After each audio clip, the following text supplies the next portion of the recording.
And do you know, a week or two of deliberately turning downstream is all you need to start feeling wonderful?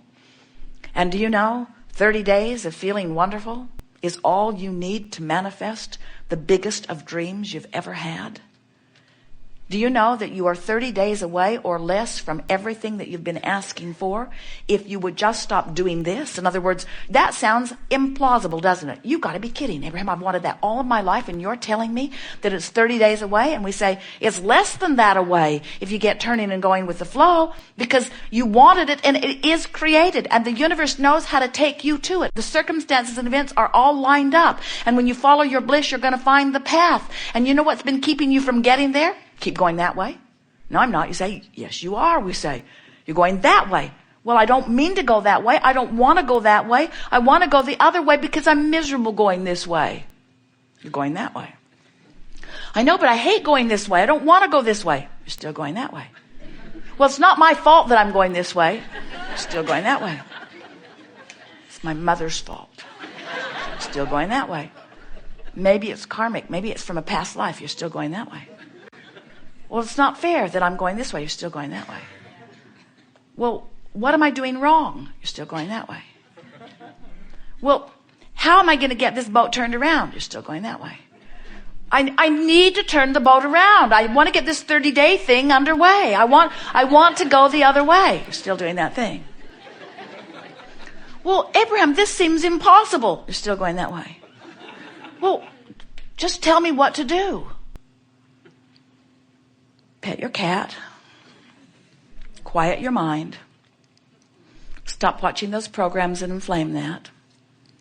Stop talking to those people that talk about those things that keep you pointed that way. Look for reasons to feel good. Make a list of positive aspects. Buy a notebook and make lists of positive aspects. Look for things to appreciate. In other words, you can't think about that and something else at the same time. So it really is about think and feel, think and feel, think and feel, think and feel, think and feel.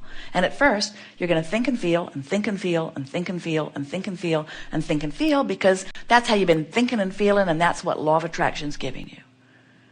But before you know it, you're going to think something that feels not so much that way.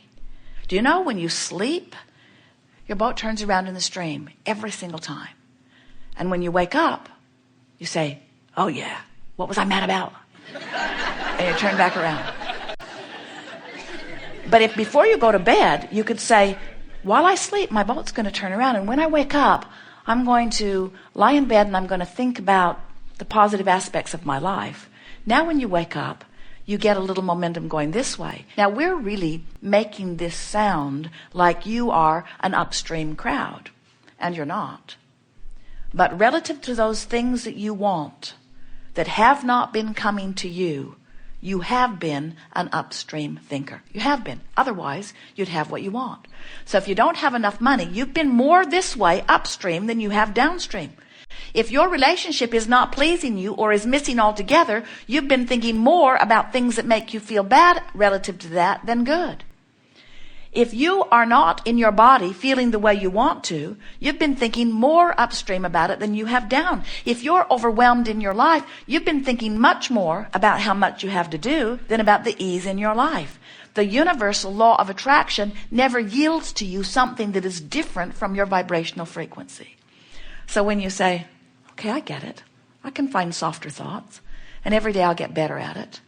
And as you do, you'll turn and go with the current. And immediately you'll start feeling better. And people who are watching you will say, what's changed? Did you get that job you were looking for? Or did you get over that illness? Or did the money that you need come in? And you'll say, no. Then why are you so happy? I know it's illogical, you'll say. Because what I thought I needed to be happy hasn't happened yet. I've just stopped doing what was making me unhappy. And I felt better.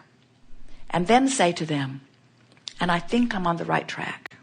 I just don't think you can feel this good without good things beginning to flow into your experience. And we say, those would be the most accurate words that you could ever speak. You can't feel negative emotion and let the good stuff in, and you can't feel positive emotion and keep the good stuff out. You just can't. When you get turned correctly in the stream, and correctly we mean going with the flow of that which is your natural inheritance, all good things will flow to you. So what are we talking about here? We're talking about utilizing your guidance system to know what's upstream and what's downstream. We're talking about you using 2 points of vibrational relativity in order to know. Just like the navigational systems in your vehicles, Jerry and Esther have 4 different kinds now. But they all operate on the same premise. The system knows where they are. They program in their desired destination, and then the system gives them turn-by-turn directions of how to get from where they are to where they want to be.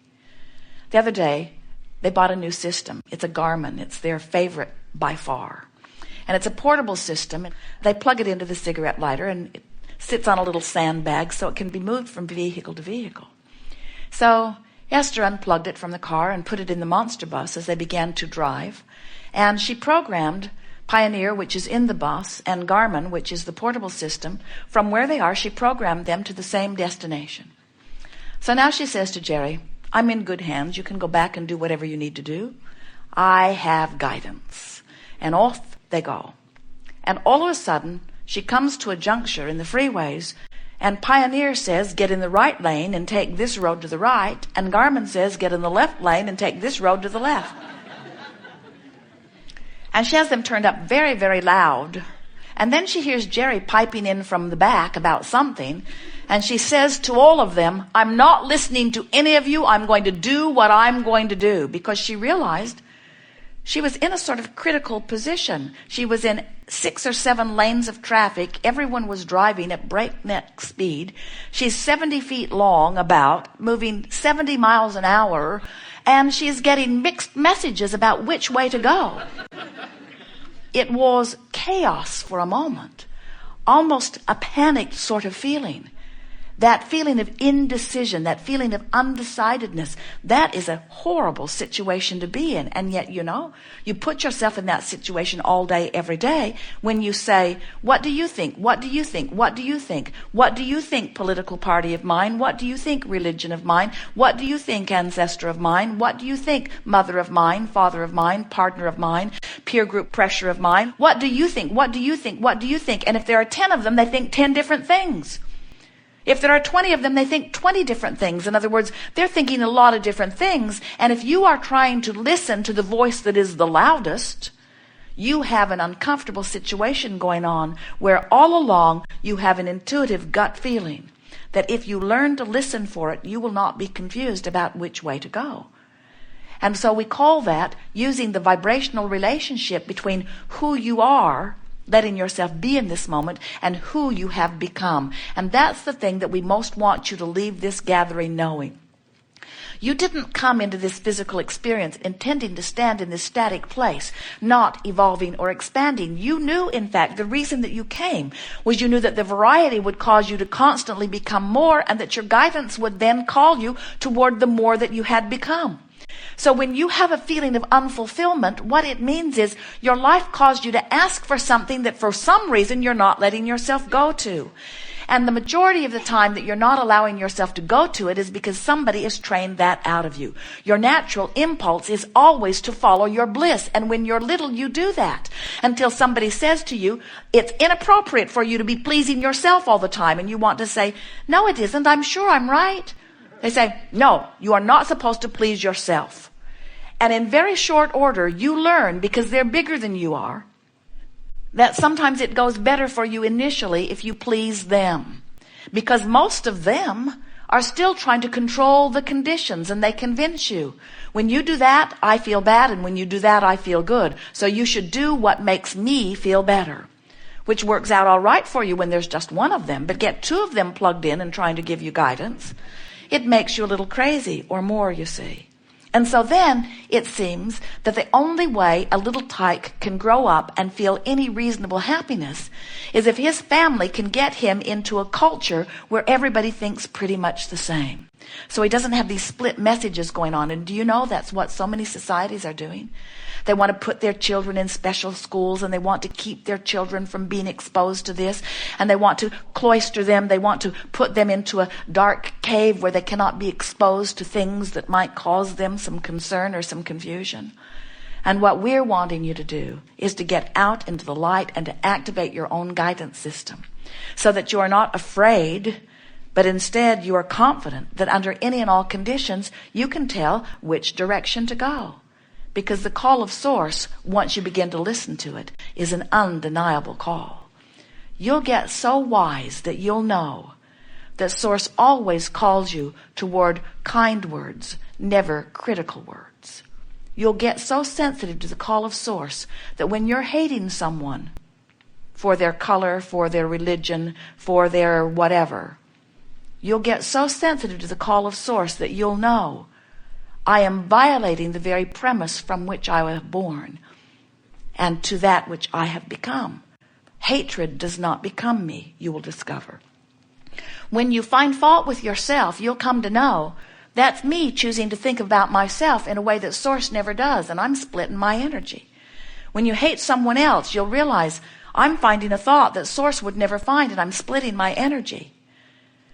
When you drop bombs in the name of God, no matter which side of the battle you're on, we promise you your energy is split. You never, ever, ever do anything like that from your place of alignment with Source. It's always from your place of disconnection, from your place of fear, from your place of not knowing about the stability of your life experience. When you're tuned in, tapped in, turned on, and in alignment with that which is Source, everything that comes from you feels good as it comes forth from you. And so, in time, with a little bit of practice, worse, better, worse, better, worse, better, worse, better, you'll get so in sync with the natural rhythm of who you are that you will be able to look at something that is abhorrent in nature, maybe the behavior of your government or someone else's, maybe the behavior of someone in your community, maybe the behavior of someone in your family or in your relationship. And you will be so accustomed to be in alignment with Source that you can see them in their behavior, in their condition that is abhorrent. And you will still be able to see them through the eyes of love because you have discovered what unconditional love really is. Unconditional love is training myself into the rhythm of who I am, rather than responding to the conditions. Unconditional love is tending to my vibration first and then experiencing what law of attraction yields to me as a result of that, rather than looking out into an environment and attempting the impossible, which is to control conditions. You can't control your children, have you noticed? And when you try, they don't like you. And you don't like you either. When you understand that they've got guidance within them, and when you let your dominant intent be to live your life by example, which is to get in the flow of that which you are and be in alignment with that which you are as much as you can. When you set that example for your children, you teach them self-sufficiency. You teach them the only place that they will ever really find freedom and empowerment. You teach them that freedom and empowerment comes from personal alignment, and then they can go out into the world without hating and without altering conditions, and they can live happily ever after, going with the stream, living out the legacy that they set forth even before they were born into this body, and that they have added to every waking moment since. We've just given to you the best version that we've ever given of how this all fits together and of who you are. You are Source energy in physical bodies, and life is supposed to be good for you. And if it isn't, it is your doing. Because everything that you are living and everything that you are feeling is about only two factors: how fast your stream is flowing and which way you're pointed in it. And you've got control of both.